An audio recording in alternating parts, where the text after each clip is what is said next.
Un saluto ai nostri amici telespettatori. Sono tanti gli obiettivi raggiunti dalla Giunta Comunale che ha indetto nei giorni scorsi la conferenza stampa di fine anno per illustrare i programmi portati a termine e annunciare novità per il 2022. Tra queste l'assunzione di nuovo personale a Palazzo d'Aronco e l'organizzazione di una nuova mostra a carattere internazionale a Casa Cavazzini.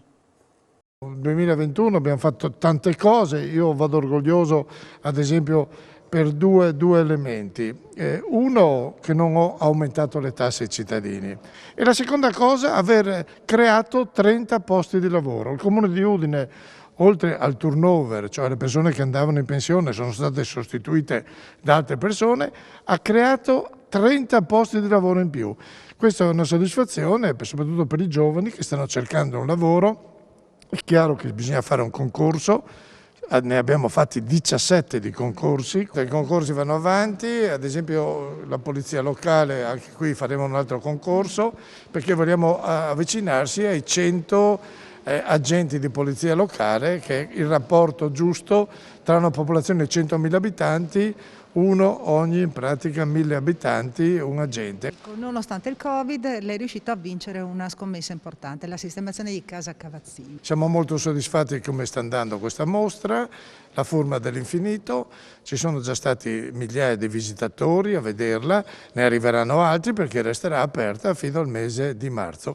E abbiamo speso più di 1 milione di euro per dotare Casa Cavazzini di tutti i sistemi di protezione per poter ospitare mostre importanti con quadri importantissimi di altissimo valore che arrivano da tutto il mondo. E abbiamo voluto introdurre la raccolta differenziata, i dati ci dicono che stiamo andando molto bene e in più Udine è l'unica che ha istituito i boschi urbani, ne abbiamo già realizzato una parte nella zona est della città, ne faremo un altro nella zona sud al posto dell'ex caserma Piave. Accolta la richiesta arrivata dai privati per la nuova piazzola ecologica che è stata realizzata in piazzale 26 luglio a Udine.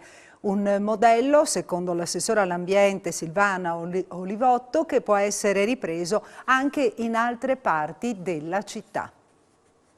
Per l'assessore all'ambiente del Comune di Udine, Silvana Olivotto, l'isola ecologica per la raccolta dei rifiuti autorizzata dalla Giunta in piazzale 26 luglio su richiesta ad un esercizio pubblico è esportabile in altre zone della città, in modo particolare nel centro storico.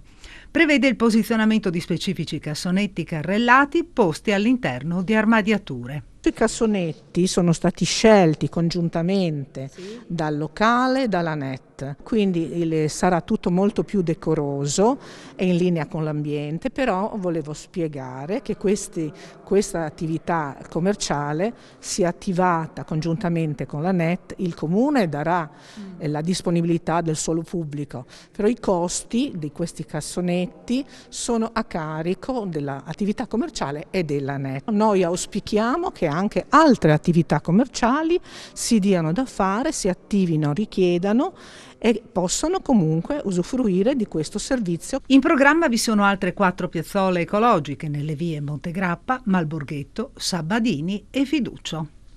Ancora un cantiere a Udine per la sistemazione di viabilità e marciapiedi. Sono partiti i lavori in via Baldasseria Bassa, ai quali ne seguiranno altri per arrivare alla zona del teatro Giovanni da Udine, i cui residenti chiedono da tempo interventi per la messa in sicurezza dell'area. Cominciati in via Baldasseria Bassa a Udine i lavori di sistemazione della viabilità e soprattutto di messa in sicurezza dei pedoni con la realizzazione di marciapiedi che al momento sono inesistenti. I cantieri rientrano in un lotto unico che prevede lavori analoghi in altre zone della città per 500.000 euro. È molto importante che ci siano i collegamenti dei marciapiedi dove è possibile farli all'interno di un quartiere. Qui in questo caso l'appalto riguarda via Baldasseria Bassa, poi finito qui si andrà in via Baldasseria Media, anche lì sempre all'interno del quartiere di Udine Sud, ci sarà la messa in sicurezza dei marciapiedi che congiungeranno praticamente un tratto abbastanza importante, quasi ad arrivare vicino alla chiesetta, va a sommarsi poi a via Lecadore, un altro tratto, poi andremo in via Bariglaria, un tratto diciamo di proprietà privata che verrà espropriato per iniziare a lavorare su via Bariglaria e collegare i vari tratti di una via che è fortemente pericolosa. Poi ci sarà anche via San Rocco e poi via Treppo perché lì dove c'è la zona del teatro ci sono problematiche abbastanza importanti della tipologia del marciapiede.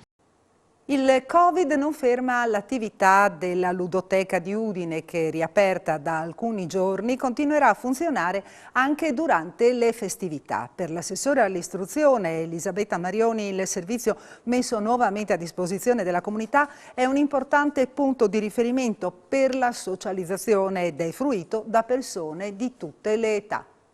È stata riaperta la ludoteca e questa riapertura veramente è attesa dalla cittadinanza, infatti molte persone nelle settimane precedenti hanno proprio telefonato anche per le prenotazioni che verranno fatte sul sito ufficiale del comune www.comune.udine.it. E naturalmente, vista proprio la grande richiesta di poter partecipare alle attività, abbiamo previsto anche aperture straordinarie nel periodo natalizio, dal 27 al 31 dicembre, quindi aperture straordinarie al mattino, non solo al pomeriggio. Comunque nell'orario normale è prevista l'apertura anche il giovedì mattina e quindi saranno organizzate le attività per i bambini anche più piccoli, da 0 a 36 mesi, un'attività laboratoriale e poi per gli altri. Voi sapete che la ludoteca è strutturata su 3 livelli, il piano terra per i bambini appunto più piccoli, il primo piano fino ai 7 anni e l'ultimo piano dai 7 anni addirittura abbiamo ai 100 anni, ecco, addirittura perché effettivamente molti anziani frequentano la ludoteca, soprattutto l'ultimo piano, e possono fare attività di socializzazione, oppure giocano a carte, giocano a burraco o fanno, diciamo, i giochi che sono messi a disposizione.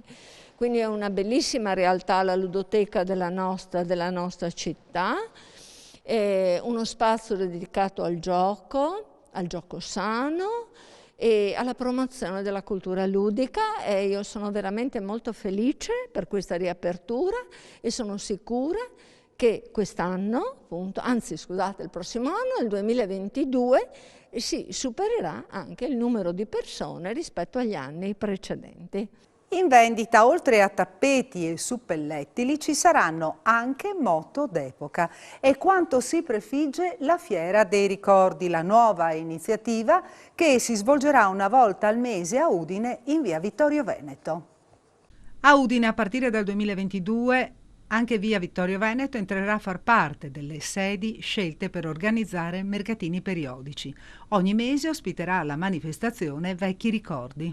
Una mostra a mercato presente una domenica al mese, partendo da gennaio fino a dicembre, dove verranno proposti ai visitatori gli oggetti di antiquariato, oggetti di collezionismo, da tappeti a quadri, per arrivare anche alle moto d'epoca, e quindi tutta una serie di attrazioni che possono vivacizzare una via importante del centro storico della città e anche rappresentare un'opportunità d'acquisto e di regalo per coloro che vorranno naturalmente visitare questa importante via cittadina. Partiranno il prossimo anno da via Friuli i lavori di realizzazione di una ciclopedonale che collegherà Udine al comune di Tavagnacco. Al tragitto, che si snoderà in un'area immersa nel verde, se ne aggiungerà prossimamente un altro che si svilupperà fino all'ospedale Santa Maria della Misericordia. A Udine si allarga il percorso delle piste ciclopedonali che collegano la città alla periferia e ai paesi limitrofi. Nei prossimi mesi partiranno i lavori di realizzazione del tratto che collega Udine al comune di Tavagnacco partendo da via Friuli. È una ciclopedonale che viene a costare 111.000 euro circa, però ci sono anche degli espropri e ci saranno dei collegamenti di scolo, perché lì siamo nella zona limitrofa alle Tresemane, quindi con una canalizzazione particolare, ma è molto bella da un punto di vista naturalistico. Un ulteriore collegamento tra Udine e il comune di Tavagnacco attraverso, in questo caso, via Buia, via Friuli, e poi connettiamo quella che è la via di collegamento, che è via Leonacco, fino a via Pascaz, che arriva praticamente al comune di Tavagnacco. Questo va a collegare quello che andremo ad approvare prossimamente, che è l'ulteriore collegamento tra via Friuli e la zona ospedale fino ad arrivare a via Forni, un altro ciclopedonale che porteremo più avanti. E con questo è tutto, grazie per averci seguito, ci vediamo la prossima settimana, a tutti auguri di buon Natale.